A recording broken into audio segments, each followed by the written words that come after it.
आप हमारे वीडियो तक नहीं आए हैं, आपको श्री शनिदेव महाराज हमारे वीडियो तक लेकर आए हैं कि आखिर सितंबर के महीने में क्या होने वाला है आपके साथ में।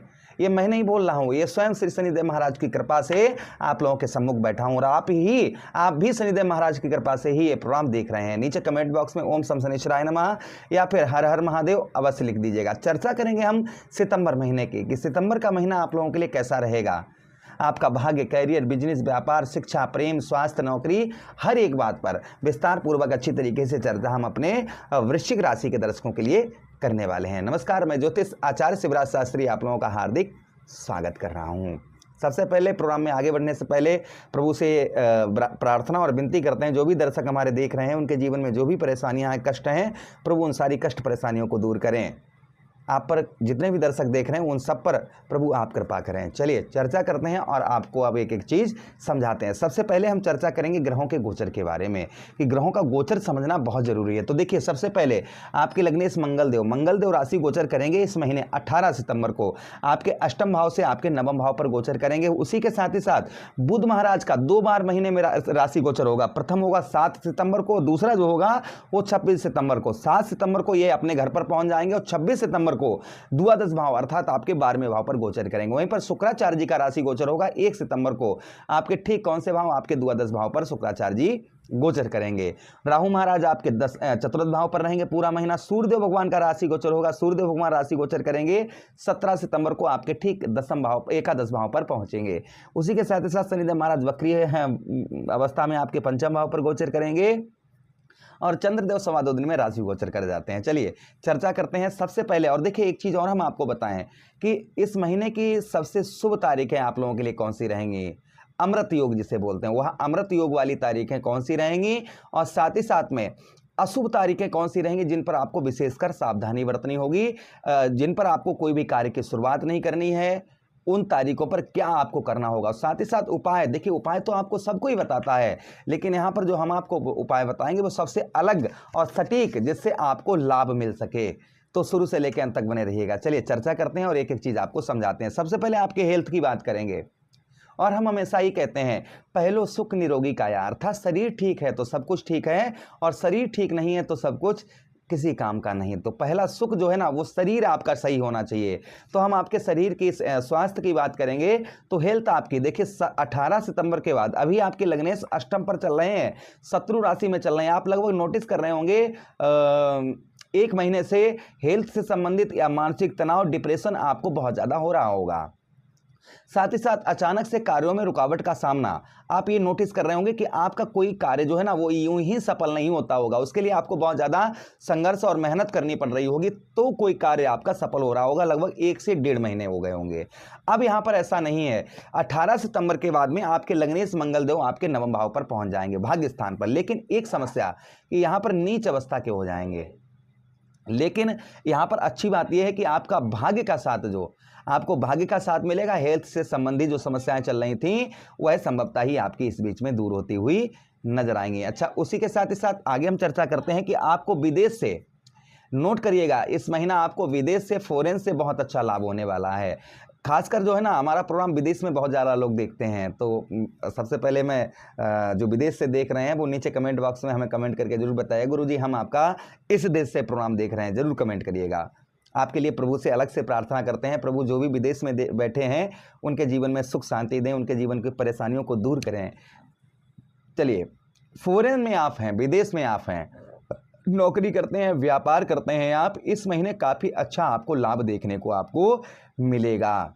आपको बहुत अच्छा लाभ फॉरेन से आपको मिलने वाला है इस समय। उसी के साथ ही साथ कर्म से भाग्य से ज़्यादा कर्म पर विश्वास रखिए इस महीने। ध्यान दीजिए, सितंबर का महीना भाग्य से ज़्यादा कर्म पर आपको विश्वास रखना होगा। जितना आप कर्म करेंगे, मेहनत करेंगे, फल उतना ही अच्छा देखने को मिलेगा। इस चीज़ का ध्यान रखिएगा। भाग्य के भरोसे ना बैठिएगा।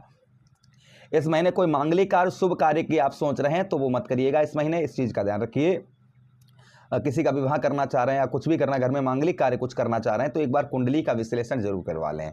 अच्छा, उसी के साथ ही साथ बात करेंगे आपके धन की। तो देवगुरु बृहस्पति आपके कौन से भाव? आपके नवम भाव पर हैं, ठीक है, अच्छा है।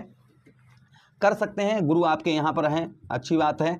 18 सितंबर से पहले कोई मांगलिक कार्य शुभ कार्य कर सकते हैं, उसके बाद में फिलहाल में गुरु हैं, कर सकते हैं। इसलिए एक बार कुंडली का विश्लेषण अवश्य अपना आप करवा लीजिएगा। अच्छा, उसी के साथ ही साथ आगे हम चर्चा करते हैं विद्यार्थियों के लिए। विद्यार्थियों के लिए अच्छा समय रहेगा, अच्छा समय रहेगा, लेकिन सोशल मीडिया या किसी अन्य चीज़ पर अपना समय जो है वहाँ बर्बाद ना करें। इस समय पर जो प्रतियोगी परीक्षाओं की तैयारी छात्र कर रहे हैं उनको कड़ी मेहनत करने की आवश्यकता है। अगर आप प्रतियोगी परीक्षाओं की तैयारी कर रहे हैं तो कड़ी मेहनत करिए, आपकी मेहनत आगे रंग लाने वाली है।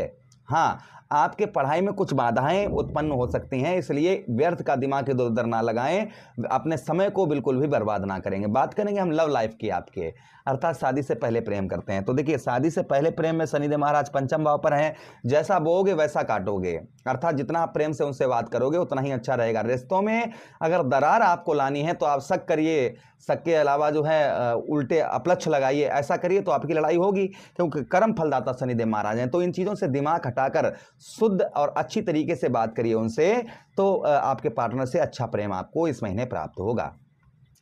अच्छा, उसी के साथ ही साथ नौकरी की बात करते हैं। मंगल नवम भाव पर पहुंच जाएंगे 18 सितंबर तक, ठीक है। 18 सितंबर के बाद भी आपका जो है ना नौकरी से संबंधित गुड न्यूज, अच्छी खबर आपको प्राप्त होगी। अच्छा, उसी के साथ ही साथ बात करेंगे आपके दाम्पत्य वैवाहिक जीवन की। शुक्र आपके स्वक्षेत्रीय हो जाएंगे, नीच अवस्था के चल रहे हैं। हाँ, वृश्चिक राशि की बात करेंगे ना तो आपके काफी लंबे समय से आप नोटिस कर रहे होंगे कि आपके दाम्पत्य वैवाहिक जीवन में कुछ परेशानियां आपके चल रही होंगी, या फिर व्यवसाय से संबंधित आपके परेशानियां चल रही होंगी, तो वह परेशानियां संभवतः ही आपके इस बीच में दूर होती हुई नजर आएंगी। जो आपके दाम्पत्य वैवाहिक जीवन से रिलेटेड परेशानियां चल रही थी वह संभवतः ही दूर होती हुई नजर आएंगी। लेकिन दाम्पत्य वैवाहिक जीवन को लेकर यानी परिवार को लेकर आपका इस महीने खर्च आपका बढ़ता हुआ नजर आएगा, इसलिए अपनी आय पर मेंटेनेंस रखें बनाकर। जो आपकी आय है उस पर आपको मेंटेनेंस बनाकर रखना होगा, मतलब आय और बचत के बीच में कुछ पैसा, मतलब आपका आय और खर्च के बीच में कुछ बचत करने का प्रयास करें इस महीने, तो आगे जो है ना वह आपका बहुत अच्छा पैसा आपका कामयाब होने वाला है। अच्छा, उसी के साथ ही साथ भाग्य की बात करेंगे तो हमने आपको भाग्य का पहले ही बता दिया है। इस महीने व्यवसाय तथा व्यापार के क्षेत्र में 17 सितंबर के बाद में आपको अच्छा लाभ देखने को आपको मिलेगा। अच्छा, अब हम चर्चा कर लेते हैं इस महीने की शुभ और अशुभ तारीखों की, कि इस महीने आप लोगों के लिए शुभ तारीखें कौन सी रहेंगी और अशुभ तारीखें कौन सी रहेंगी और कौन सी तारीखों पर आपको विशेषकर ध्यान बनाकर रखना होगा, तो ये भी चर्चा कर लेते हैं। तो देखिए, ये सितंबर का महीना आप लोगों के लिए सीधी स्पष्ट बात करेंगे हम कि सितंबर के महीने में जो आप लोगों के लिए विशेष और बेहद शुभ तारीखें रहेंगी। देखिए, हम एक एक चीज़ को ऐसा नहीं कि जो मन में आए वो बोल दो, जो है वो क्लियर लिखकर पहले से ही उस चीज़ को छांट कर रखते हैं। तो सितंबर के महीने में वृश्चिक राशि वालों के लिए इस महीने की 4 तारीखें अशुभ रहेंगी। 10 तारीख अशुभ रहेगी, पहली तारीख, 14 तारीख दूसरी अशुभ रहेगी, तीसरी 19 तारीख रहेगी, नोट कर लीजिएगा, और चौथी तारीख रहेगी 27 तारीख। तो आपको जो है इन तारीखों पर कोई भी आपको कोई कार्य प्रारंभ करना चाह रहे हैं, कोई वाहन, प्रॉपर्टी, मकान कुछ खरीदना चाह रहे हैं, तो इन तारीखों पर ना खरीदें। 10 तारीख, 14 तारीख, 19 तारीख और 27 तारीख। शुभ तारीखों की बात करेंगे हम तो शुभ तारीख आप लोगों के लिए 4 तारीख होगी। 4 के बाद में आप लोगों के लिए 12 तारीख शुभ होगी। 12 के बाद में आप लोगों के लिए जो तारीख शुभ रहेगी वह आप लोगों के लिए 29 तारीख शुभ रहेगी, यानी 3 तारीखें अमृत योग की रहेंगी। इन तारीखों पर आपका कुछ ना कुछ कार्य अच्छा अवश्य होता हुआ नजर आएगा। मैं ये रिकमेंड नहीं करता हूं इन तारीखों पर आप कहीं पैसा बहुत ज़्यादा फांस दीजिए। एक बार जो है अगर आप कुछ बड़ा करना चाह रहे हैं तो एक बार कुंडली का विश्लेषण आप हमसे करवाना चाहें तो हमसे करवा सकते हैं, या किसी अच्छे एस्ट्रोलॉजर से आप करवा सकते हैं। उपाय की बात करें इस महीने तो देखिए, मंगलवार वाले दिन आप रोटी पर गुड़ रखकर गौ मैया को खिलाइए। दूसरा, आप जो है गुरुवार के दिन आप विष्णु सहस्त्र नाम का पाठ करिए, या फिर केले के जड़ पर हल्दी डालकर जल चढ़ाइए, या फिर बंदरों को गुड़ या चना जो है या फिर केला आप खिलाइए गुरुवार के दिन। आप जो है प्रति सोमवार को, हर सोमवार को आप जो है शिवलिंग पर कच्चे दूध से अभिषेक करिए और शिवलिंग पर साबुत चावल थोड़े से शिवलिंग पर चढ़ाइए। इससे आपको लाभ अवश्य ही होगा। आशा कर रहे हैं, उम्मीद कर रहे हैं वीडियो आप लोगों को काफ़ी अच्छा लगा होगा। लगा है तो लाइक कर दीजिए, चैनल को सब्सक्राइब कर दीजिए, यह प्रोग्राम अपने मित्र यारों के पास शेयर कर दीजिए। आदेश दीजिए किसी अन्य प्रोग्राम में पुनः वेट करेंगे। तब तक के लिए राधे राधे, हरे कृष्णा, प्रणाम।